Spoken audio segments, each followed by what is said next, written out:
Hello, everyone, and welcome. Welcome, Awakened Soul Biz people, our tribe. I'm so excited to connect with all of you today and to share someone who's really part of our people. She's an awakened soul, a conscious artist, a beautiful woman, human being, intuitive healer, and someone that I can call friend, and also someone who's helped me build my business as well through creating beautiful digital temples. So just want to welcome in Mel Shapcott. Hi, Mel. Hi, Vanessa. Thank you so much. It has been my huge blessing and honor to be able to work with you and also to see how your business is growing now. I'm really grateful that I got a chance to work with you when I could. So it's been a beautiful, beautiful journey. It has been, and it's been incredible to watch you also grow, coming in as an artist, coming in as a web designer, coming in as a soulful seeker. I've witnessed your healing. I've witnessed, the way you've been creating, like you said earlier when we were talking, secretly and then bringing it out into the world. Can you tell us a little more about your healing journey, right? Because so much of our treasure and so much of our gifts comes from that place. So I'd love to hear a little bit more about your healing journey. Sure. I guess I'll just start with, when I was about 10 years old, I started to experience severe depression.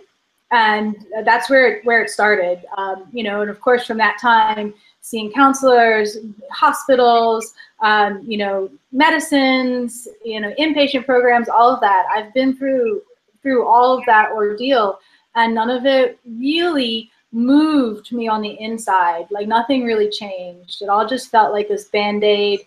It wasn't really making me feel fulfilled, getting to a place in my life where I felt fulfilled. A lot of that was really about masking the symptoms and keeping the depression hidden. It's not comfortable for people to witness. And so the tendency is to kind of put it back in the box. Like, okay, we don't want to look at that. You don't really have a problem, or this will fix your problem by making you quiet, making you not feel it. So I went through all of that. And I mentioned it to you before, when I began participating in ceremony with other kindred souls, having a fire circle outside, connecting with the elements, I began to feel for the first time, I was like, wow, I've been through, years and years of this counseling and hospitals and etc. And my one night around the fire, in an act of personal transformation, of really coming to terms with myself, talking to myself and talking to the Creator, and being surrounded by the elements, it just shifted me. It shifted me. I could feel a change. I felt alive. I felt like there was people that I could relate to, and so that's really where it started. And that was when I was 20. It was when I started participating frequently in ceremony. And so that, yeah, it's just been an ongoing process with me. Like even this year, I think I'm doing so well with my process, and then something happens and I get derailed. And so again, I've been called back to it. What are the steps that I have to take every day in order to feel good? If I don't feel good, what can I do to change that? And so remembering those and working with those. Absolutely. And I love that you're sharing that, because so many people sell their healing or offer their healing as, I did this and everything turned out great. Whereas real life is really about cycling, spiraling. And I mean spiraling, not like spiraling down, but spiraling back around to issues, or spiraling back around to our triggers or our challenges, and using the tools that we've learned so we can move forward. So thank you for sharing that. And how did you, so we know how you uncovered and connected to soul, to source through earth, through connecting to sacred community, to connecting through the elements. How did you begin to know that you were an artist? Were you always an artist? Was it something that came later? How did that unfold for you? As I was a child and young adult, there was always, I was always doing arts. I have found that I do a lot of things. I was in the arts, I was in drama, I was in music. I dabbled in a lot of things, even science, science fair, and even early on, I was doing some computer language stuff as well. So, but the arts always just came naturally to me. It was something that I could do without trying really, really hard. It just came, it flowed naturally. And what I noticed is that it didn't flow naturally for other people all of the time. And so it made it into the path. I kind of felt like I was carried. You know, when I went to college, I had my choice of what I was going to study, and I felt like that art was really what was most aligned. And even still today, like as I'm launching the Akashic Oracle deck, I had to, you know, say what category it's in. And it could be healing, it could be spirituality, it could be wellness. But for me, it's really about art. Art just continues to resonate with me. I see myself as a creator and a maker. I've always been making things and creating. I love that. Thank you.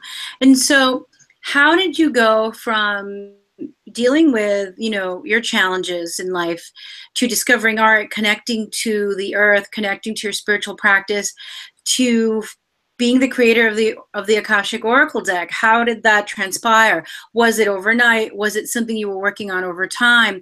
Were there steps to it? How did it unfold for you?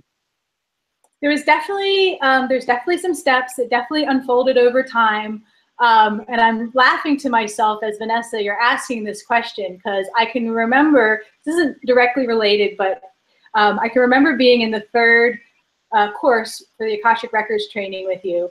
And you said, and in this course, we're going to learn how we're going to be offering our services to our clients and to other people. And I was like, what?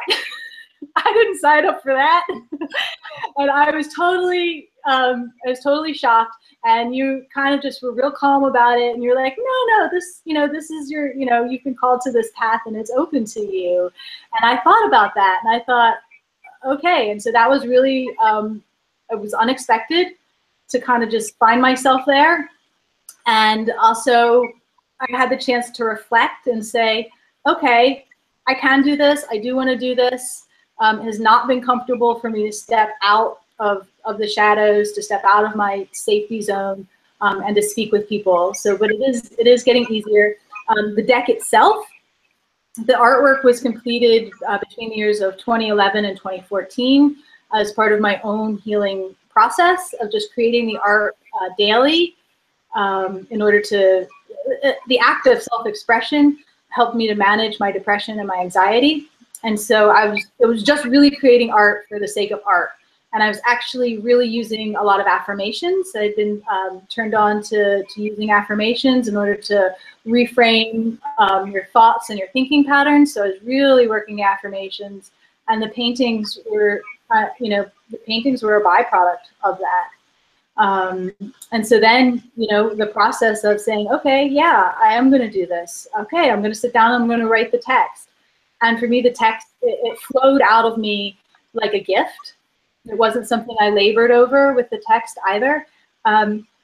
So the actual deck itself was fairly effortless. And then we got into then I got to the point where it's like, okay, I want to share this with other people. And other people were like, I want your deck. And then the process started. And so it's been, talking to different printers, getting different samples, setting up the design files, developing a packaging for the product, all of it. And so I got the first sample of the deck printed. I sent it last November. And so since November, I have been pretty much full on of like, okay, let's get this printed. And it's been every day something to do. I love that. I love that. It's important. I love that you shared that it was a process. We have this belief, in the world today. I mean, instant gratification rules, right? But we also have this belief like, oh, I've got the idea, and then the thing is created, and you do this and you do that, and boom, boom, boom. And I find that a lot of folks, not just younger people, older people of all ages, we want everything now. And, I'm impatient as well. But I love the fact that it was layers, it was the journey. It was painting for your own healing, then coming to the awareness of, oh, wow, I'm going to share my work with the world. I'm going to do readings for the world. And then seeing how, oh, this can be a deck, and then the layer of what was the quick gift, which was the way you received and channeled through the writing. So for anybody who's listening, really pay attention to this process. It happens to us so many times. We think that everything has to be overnight. We lose patience and we let go of the project. And the truth is that we find success in commitment. So I just wanted to throw that in there, right? Because it was like a teaching moment here with your story, Mel. And so how did you, now that you've been every day on top of it, and that is key as well, like we're moving towards a goal. It's not only about, we think it's about taking these huge leaps, but the truth is we build a house brick by brick. We knit, you know, hook by each one that we do, I don't know because I'm not a knitter, but we do each one. It's like it doesn't happen overnight. It's moment to moment as we thread our reality, thread the moments. So thank you for that. How did you come to the idea, you know, to bring it to the world? Like, I know that you said it was a realization, but when did you make the decision? Was it last November? Was it last year? Like, was it just a realization? It was a gentle one. It was just over time. I wanted to know about when did you make that decision, Mel? Well, there's a couple of things that led into it. Like I said, it really kind of, I created it and I forgot about it. And I really kind of fell into the recesses of my mind. And I had a few friends, one of them said to me, hey, what about that deck? And I was like, what deck? And I was like, oh yeah, that. And I still didn't act on it. And then I joined a program called Priestess Path. And as part of that program, we were asked to fill out this really long questionnaire. And one of the questions was, where are areas in your life where there's something you're not addressing, or something that, you know, you've needed to take care of and are ignoring, that kind of question. And I was like, the deck, the oracle deck. And, you know, knowing that I was hiding in a place of fear with it. And so once I wrote that, once I outed myself in the questionnaire, it was like there was nothing I could do to forget about it again. It was like it was out, it was there. And I was like, I knew I had to do it. It was almost like when I wrote it down, it was like I signed a contract with myself. of like, I'm going to be doing this year. And so that was probably in September of last year. And like I said, by November of last year, to be honest, it was election day and everyone was very preoccupied. And I tend to be very busy, you know, with building websites and my business and all of that. And so I just had the day off and I thought, well, okay, I'm going to do it. Absolutely. I love that. It's so beautiful. Thank you so much for that, because I love also what you said about you wrote it down and then it's like you couldn't hide from yourself. You know, I out myself out like that too. There's this energy or belief that we shouldn't share what we want to bring into life. You know, many cultures. I know sometimes like the Latin culture, the energy of jealousy and don't talk about what you want to create and all that. But I'm always somebody who will say it out loud, even if it takes time, because I know the power of the word. So you've just illustrated that. Once you wrote it down, it was like you couldn't really hide from it. You brought it out from the subconscious. So show us can you show us the Oracle deck, and can you tell us a little more about how it can support people? So here's the deck, and here's the cards to show you the cards. And the way you can use this deck, it's really simple. That's what I love about it. You don't need to know a complicated spread. Of course, I love tarot, but this is just a really simple tool you can use with a group or someone you just met for the first time. And, you know, basically just asking a question if you want, you know, what do I need to know now? Or just simply just picking a card by what you like. And then there's text on the back, which can support you. And, you know, I have a few of these sample decks, which have gone out to friends. A friend of mine recently in Santa Fe was sharing it with a friend of his, and the person asked a question and he was really struggling with it. And, you know, Douglas said, here's the deck. You pick a card. And he was so blown away by the card that he drew and how it correlated with what he was going through, that he went directly to our campaign and funded it so he could have 2 decks for himself. Oh, that's so wonderful. I have a deck as well, and I love it. It's right here, and I've been playing with it and sharing it. So I find it to be very magical and also very happy.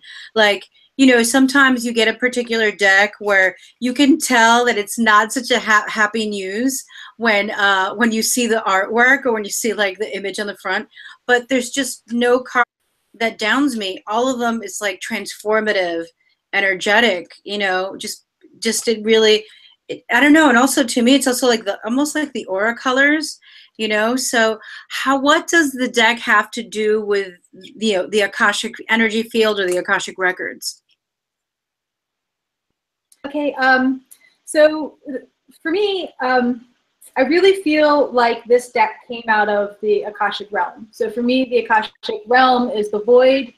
And I was mentioning that earlier this year, I had my own struggles with my emotions and my health, and I was really, it was really hard. And what I realized is that my depression and my anxiety, all of it comes from this place that is the void to me. It's the emptiness, the egg, the deep space maybe. There's nothing there, and so I find a lot of loneliness there. But I also have realized that that's the place where I go for my art, for my artistic inspiration. It's also the place that I go for my knowing. When I'm reading for someone, that's where the knowing is. So it's this great place, the Akashic Realm. The way I think of it is the element that birthed the other elements. It was the space where the other elements were born into. So it's really, it also has connections with me about like the creator. It's like the place where creation happened. And so for me, my creations also come out of that place. I think that's why the text came so easily. I don't think about the images. I don't sit down and say, I'm going to draw a flower. I sit down and I simply just start putting color onto white paper. And it's really coming out of that space, the void, the Akashic field. And then it also, as a tool for someone else that has the deck, it's a way for you to tap into your own inner wisdom, or to find your own relationship, with the Akashic field or the void, the place of creation, so that you can go in and find those jewels of inner wisdom for yourself. You're not bound to a practitioner who's going to read for you. So it's about really going in yourself and forming that relationship with your self wisdom. Beautiful, beautiful. And so how can we support you to bring this into the world, Mel? How can we support you? Well, right now I'm running a fundraising campaign. And so there's a couple of different ways that you can support me through that. One is you can simply go to Indiegogo, which is the fundraising campaign which we're using. And on Indiegogo, you have the opportunity to fund the project, and those funds are actually going to be used for the printing costs. So by funding the project, and when you do that, you can make a contribution in any amount. When you do that, you are able to select a perk or a gift for yourself, and so you can get the deck. You could also book a reading with myself. I've begun to do readings for the public, not just my close friends and family. And I'm really excited to begin working. So you can visit my Indiegogo page, and you can fund it and claim a perk. The other way that you can help with that is you can help me spread the word. I'm really looking at reaching greater audiences, greater spheres, and sharing this with people. So if you have a community that you can tell them about the Akashic Oracle deck, I would be so grateful. If you have, if you know a store that would like to carry it, I would love to know about that. So just helping us move it out. Beautiful. Thank you so much. So could you share with us the card that you pulled earlier today, especially inside of everything that is happening and what just happened in your hometown, right? Did you grow up there in Charlottesville, or where did you spend time there? I did. I lived in Charlottesville for a number of years. I did kindergarten, first grade, all the way through middle school in Charlottesville. I lived there, and my family still lives just over the mountain in Stanton, Virginia. And so, believe it or not, I went to Robert E. Lee High School, and our school mascot is the Fighting Leman. So it's something that I've been aware of. It's something I've been aware of around the tensions of that, because I've lived in the South, I've lived in Charlottesville, and as an artist and intuitive, that way my whole life I never resonated with the vibe of of the Confederate flag, of Robert E. Lee. I never vibed with that, even though it was my school, it was my mascot. it's here. And so yeah, it's hard to see that so little has changed on that front since I was a child. Because I think in our minds, we think that we've progressed, that we are changing, and that these problems really aren't problems. The racial tension is really not a problem, and it is, and it's big, and it's in our face right now, and it's hard and it's scary. That's all that I can really say about that. But we did pull a card earlier today, I pulled this card right before getting on the call with Vanessa, and this is the card, and it's called All My Relations. At the very core of our being, we are connected with all of life. Our actions, no matter how imperceptible, ripple beyond ourselves and touch all of creation. Our breath is of the same air. We drink of the same water. We are warmed by one sun and held by one mother. Put your ear to the earth, and you will hear our hearts as they beat in unison. Find your place in the mandala, not as a solitary soul, but as part of all that is interconnected. I love it. So beautiful. So beautiful. Could I invite you to pull a card for me? What do I need to know right now? Sure. Let me make sure I have a full deck. Okay. And sometimes I also let people pick just by color, but it's also nice to just pick blindly. Okay.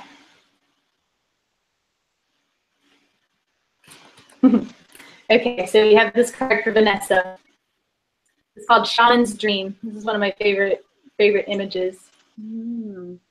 There is in between the worlds. Medicine women, intuitives, and healers of all cultures and throughout time have been beckoned beyond the veil to access sacred knowledge. Are you being called by this deep and profound work? Pay close attention to your dreams, for this is one of the ways that we connect with spirit. Pray daily, find your guiding light and follow its lead. The realms of mystery, interpret the symbols of your journey, and deliver healing counsel wherever it is needed. Ooh, I love it. I love it. I love it. Thank you so much, Mel. And we're definitely going to share the information. So for anyone watching, Mel, as you can tell, is just so real, so true, and her cards and the words that accompany them are so inspiring and yet gentle, down to earth, yet illuminating. So if you're interested, if you believe in supporting a sister to get ahead and share her beautiful work with the world, because I truly believe that when we shine our light, we allow others to shine, and when we support, each one help one, each one teach one. So for anybody who's watching, even if you're not into cards, or if you are, if you just were engaged with this story, to reach out, to check out the Indiegogo campaign /projects /the Akashic Oracle deck, and I'm going to put the information down below, and to contribute. And there's that offer. Did you share the offer already, Mel?